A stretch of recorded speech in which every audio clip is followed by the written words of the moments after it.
Dua oknum aparatur sipil negara ASN di Kabupaten Natuna yang bertugas di Satuan Polisi Pamong Praja disinyalir makan gaji buta alias tidak pernah masuk kerja, namun menerima gaji rutin setiap bulan. Keduanya merupakan staf pelaksana dan pejabat fungsional Satuan Polisi Pamong Praja, Satpol PP Kabupaten Natuna, Kepulauan Riau. Oknum ASN itu diketahui berinisial DN dan CL. Salah seorang dari keduanya tercatat tidak masuk sejak Desember tahun 2021 lalu.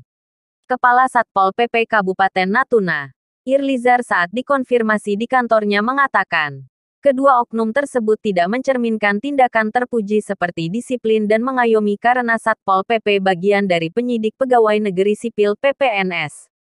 Selain itu, keduanya menimbulkan kecemburuan bagi ASN lain di lingkungan pemerintah Kabupaten Natuna. Satpol PP sebagai bagian PPNS, harusnya mereka mengayomi masyarakat atau pemerintah.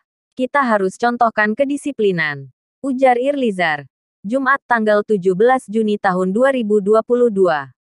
Irlizar melanjutkan, CL diketahui bolos sejak awal Desember tahun 2021 lalu.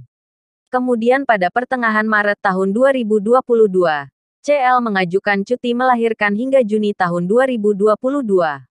Sementara DN tercatat sering tidak hadir sejak adanya pergantian pimpinan di lingkungan Satpol PP Natuna atau Januari tahun 2022. Sebelumnya, DN diketahui menjabat sebagai Kepala Satpol PP, namun kini sebagai staf pelaksana. CL sejak awal Desember jarang masuk kantor.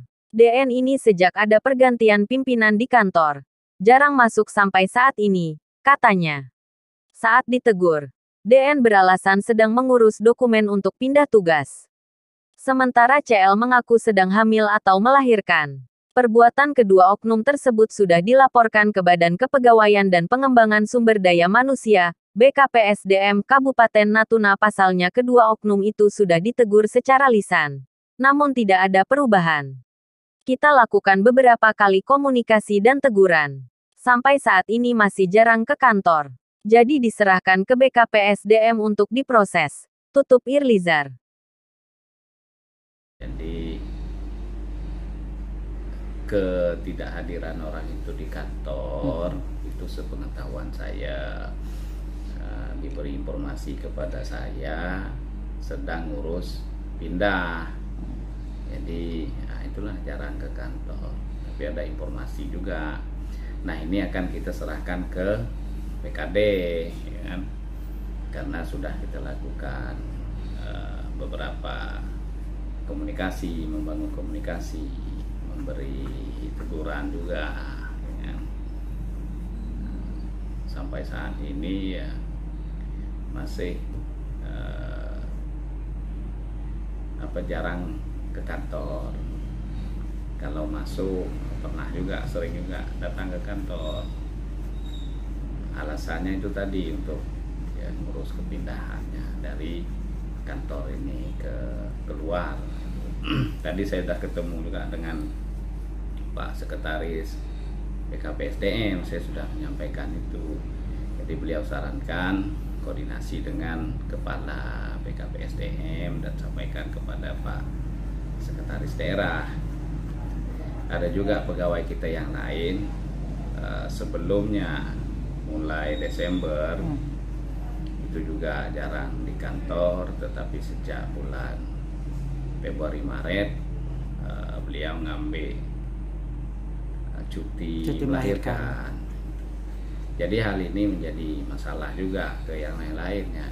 Jadi saya tidak mau ini menjadi persoalan, makanya kita terhadap ya oknum ini kita serahkan sepenuhnya ke pimpinan kita sebagai pejabat pembinaan kepegawaian melalui BKPSDM. Bukan berarti kita tidak mengambil langkah-langkah di sini. Kalau masalah hak-haknya kan sesuai dengan ketentuan kan harus dipotong. Memang itu sudah berlaku pemotongan. Tapi kalau pembinaan-pembinaan yang lain kan kita serahkan ke BKPSDM. Ini kedua oknum ini statusnya pegawai negeri sipil atau PTT? Pegawai negeri sipil. Kalau PTT kan ada di kewenangan kepala OPD masing-masing.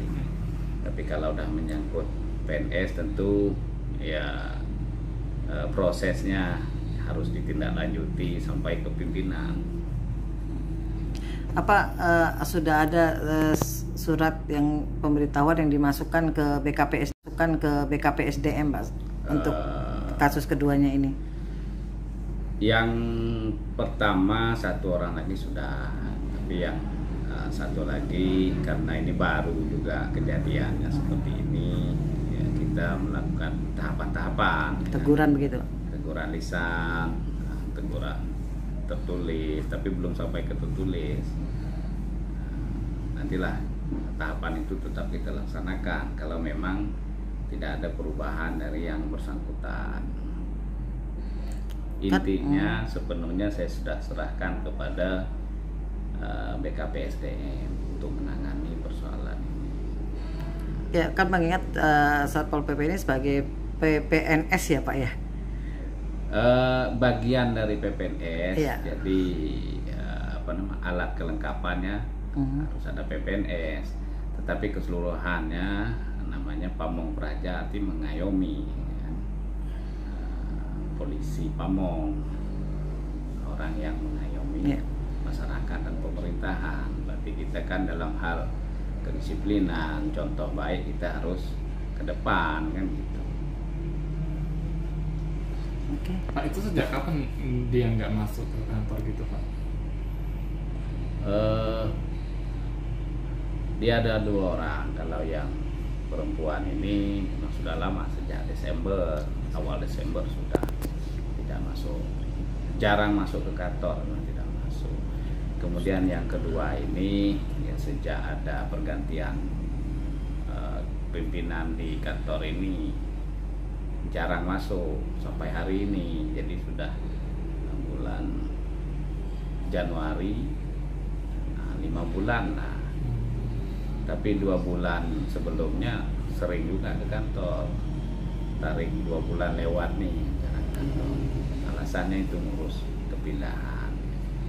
Pak, kalau yang cuti hamil tadi seharusnya sampai kapan dia cuti hamil? Sampai Juni. Sampai Juni. Sampai bulan nih. Dari bulan Juli, dari Maret sampai pertengahan Maret sampai pertengahan Juni. Tapi dia tidak masuk dari Desember ya Pak? Dari Desember, ini kan ada proses dari Desember, Maret itu ada izin, ada juga cuti tahunannya. Berarti kalau di kumulatif tidak masuknya itu tidak terlalu lama, paling sebulan, 2 bulan. Itu disambung dengan cuti melahirkan. Nah, sampai hari ini masih dalam kondisi cuti.